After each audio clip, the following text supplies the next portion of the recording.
नमस्कार, मी Shruti. Cook with ग्रॅनीमध्ये आपणा सर्वांचं मनापासून स्वागत. आज आपण भरपूर फायबरयुक्त आणि शरीराला थंडावा देणारं दुधी भोपळ्याचं रायतं कसं करायचं ते बघणार आहोत. त्यासाठी लागणारे साहित्य असे: दुधी भोपळा 200 ग्रॅम, हिंग, काळी मिरी पूड व जिरेपूड प्रत्येकी अर्धा पिंच, गोड दही अर्धा कप, रिफाईंड तेल 2 टेबलस्पून, पिठी साखर, मोहरी व जिरं प्रत्येकी 1 पिंच, हिरवी मिरची आणि लाल मिरची प्रत्येकी 1, कढीपत्ता पाने 7 ते 8, कोथिंबीर व तांबडं तिखट फक्त भुरभुरवण्यापुरतं आणि मीठ स्वादानुसार. दुधी भोपळ्याचं रायतं करण्यासाठी आपण इथं एक दुधी भोपळा घेतलेला आहे. खरं तर ह्यातला फक्त अर्धाच भाग आपल्याला लागणार आहे.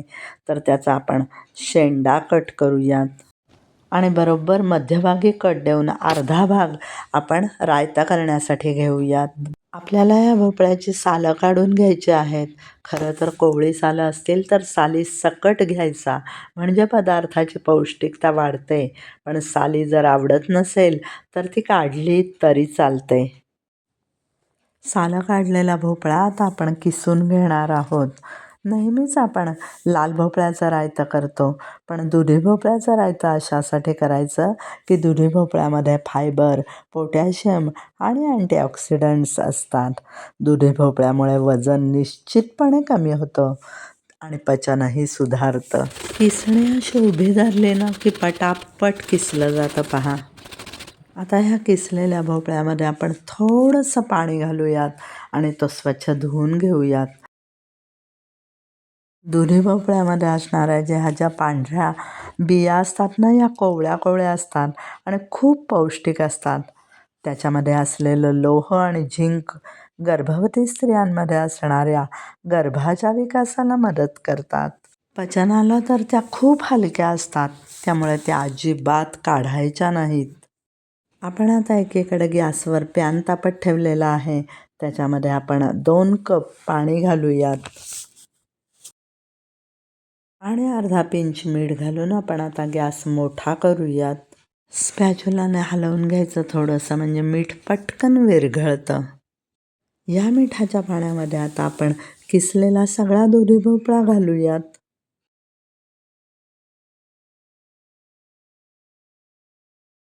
पाण्याला उकळी यायला सुरुवात झालेली आहे आणि आता ह्या उकळणाऱ्या पाण्यामध्ये दुधी भोपळ्याचा किस जो आहे ना, तो व्यवस्थित वाफवून निघणार आहे, उकडवला जाणार आहे.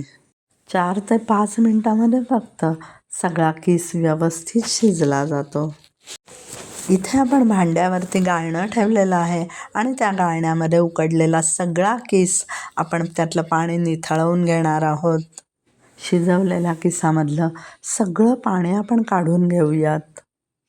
स्पॅच्युलाने ना असं थोडं थोडं प्रेस करायचं, म्हणजे सगळं पाणी खाली निघून जातं. किसामध्ये थोडं जरी पाणी राहिलं ना तरीसुद्धा आपलं रायतं पानसट होऊ शकतं.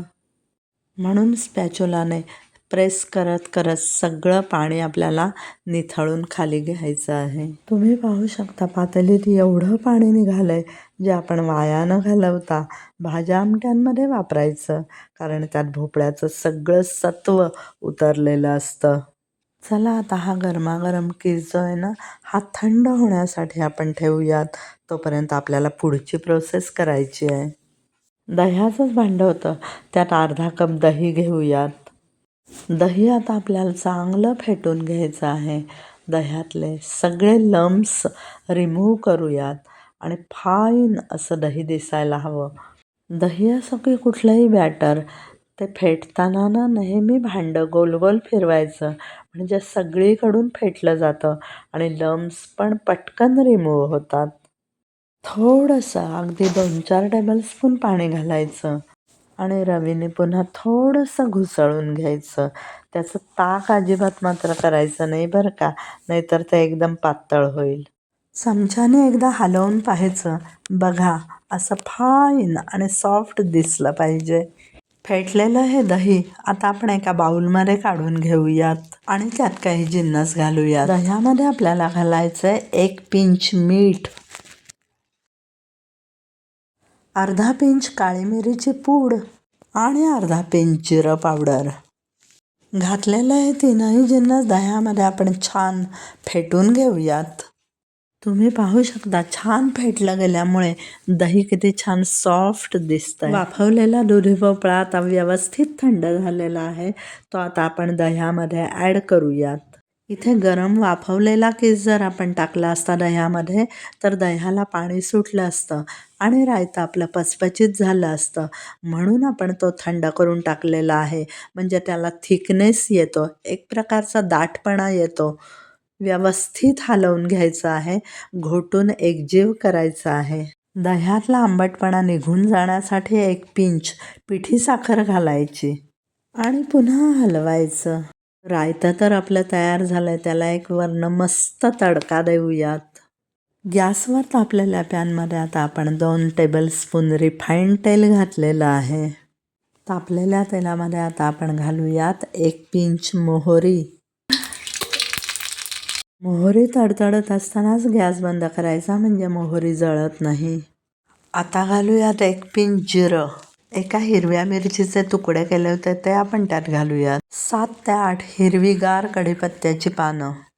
ऑलरेडी हिरवी मिरची घातलेली असल्यामुळे एक छोटं लाल मिरचीचं बोंड आणि अर्धा पिंच हिंग घालून तडका आपण चमच्याने छान हलवून घेऊयात. म्हणजे मिरची जरा तळली जाते. मस्त तडका तयार झालेला आहे. आता हा तडका आपल्याला रायत्यामध्ये घालायचा आहे. तो गरम घातला तरी काही बिघडत नाही. दही अजिबात फाटणार नाही.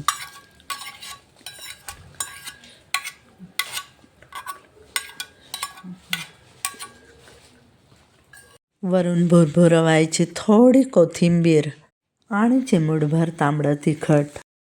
अशा पद्धतीने आपला दुधी भोपळ्याचं क्रीमी आणि सॉफ्ट रायतं तयार झालेलं आहे. तुम्ही ते घरी करून पहा आणि मला कमेंट बॉक्समध्ये नक्की कळवा. Thank you so much.